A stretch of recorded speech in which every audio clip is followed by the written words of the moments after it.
Je m'appelle Nabil Ajami, je suis né en mars 1966 à Abidjan, je suis ivoirien. Le MC m'a donné un certain nombre d'étiquettes qui font appel à mes fonctions ou à mes titres. C'est mon CV, c'est ce que je fais, c'est ce que vous voyez, mais vous ne savez pas qui je suis. Aujourd'hui, je vais vous ouvrir mon cœur et je vais vous dire qui je suis.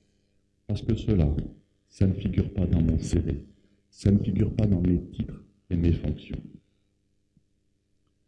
Je vais vous dire où je passe les plus belles journées. Les plus belles journées, je les passe avec mes collaborateurs.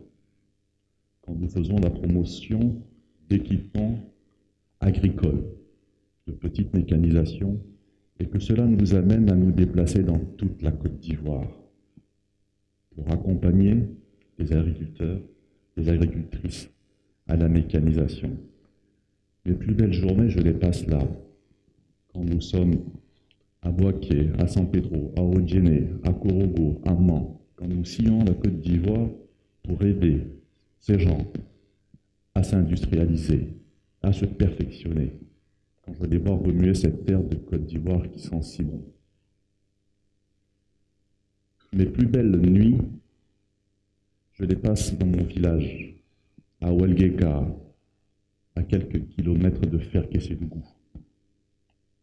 Quand, à la belle étoile, on se retrouve autour de ce feu sacré, dans ce petit bois à quelques kilomètres de Ferké, à quelques centaines de mètres du village, et où, avec les anciens, avec les plus jeunes, nous essayons de transmettre des secrets qui n'ont rien de secret, des secrets qui sont simplement l'envie et la volonté de recevoir et de transmettre des enseignements pour pouvoir devenir un homme dans notre société. Le culte de mes anciens, je le pratique au grand cimetière d'Abidjan, à Williamsville, quand je vais sur la tombe de mon arrière-grand-mère, qui est née en 1890 au Caire, en Égypte, en Afrique, et qui très tôt est arrivée au Sénégal et en Côte d'Ivoire. Sur la tombe de mon grand-père, qui lui est né au Liban, qui est arrivé dans les années 30 en Côte d'Ivoire. Sur la tombe de ma grand-mère, personnage particulier, fille de mon arrière-grand-mère, qui est née en 1910 à Dakar, et qui nous enseignait toujours, quand nous étions enfants, son engagement pour le pays où elle vivait, pour la Côte d'Ivoire. Son slogan, c'était « Aime le pays où tu vis », parce que c'est là ton pays. Tu n'as pas d'autre pays que là où ta maison est construite, que là où tu vis. Ma grand-mère était tellement engagée qu'en 1957, dans les archives de la famille, j'ai retrouvé sa carte membre du PDCI RDA. Elle était, avant l'indépendance de la Côte d'Ivoire, au service du pays où elle vivait, la Côte d'Ivoire. C'est comme ça que je suis devenu ivoirien. Aime le pays où tu vis. Elle était de la section de Trècheville, elle se prénommait Marie.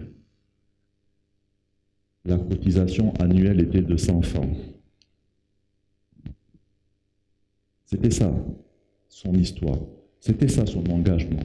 C'est de ça qu'elle nous parlait tous les jours. Je vais sur la tombe de mon père, de mon oncle, de ma tante. Ils sont tous nés là. Ils sont tous enterrés à Abidjan.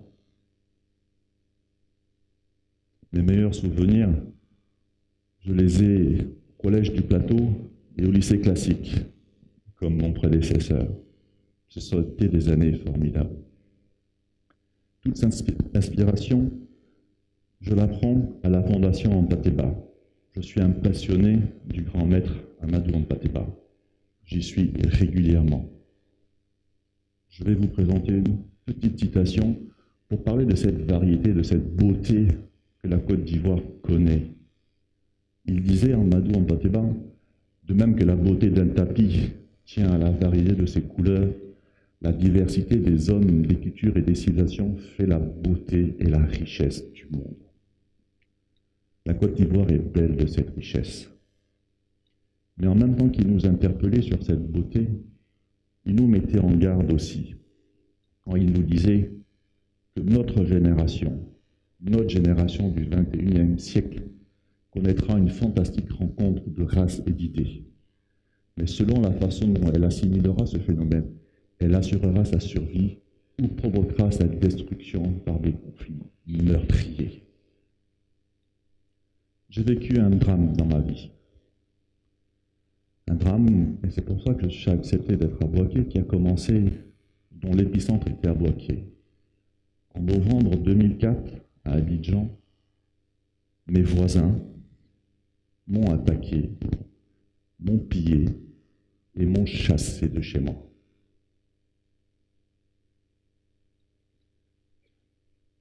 Vous savez ce que j'ai fait à l'issue de ça?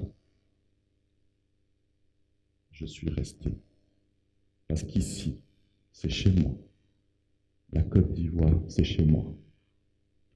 On m'a fait porter une étiquette qui est liée à la couleur de ma peau, qui est visible.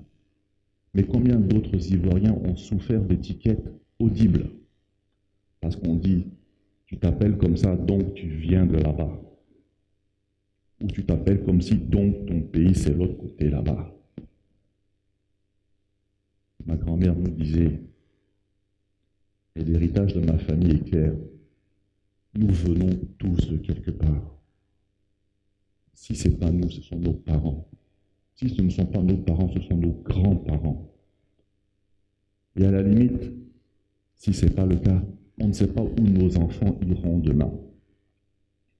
Combien d'amis ivoiriens ont souffert de cette crise-là parce qu'on leur a collé des étiquettes? Bouaké a souffert. Elle se rattrape aujourd'hui. Et j'en suis vraiment heureux, parce qu'elle ne méritait pas qu'on lui porte ces étiquettes-là. Bouaké est une ville, c'est la plus belle ville de Côte d'Ivoire. C'est la seule ville où tout le monde se rassemble et s'assemble, à l'image du tapis d'Amadou Hampâté-Bâ. Une ville où on peut avoir des quartiers qui s'appellent Maroc, Kennedy, Dar es Salaam, Abu Dhabi, Air France. C'est unique en Côte d'Ivoire.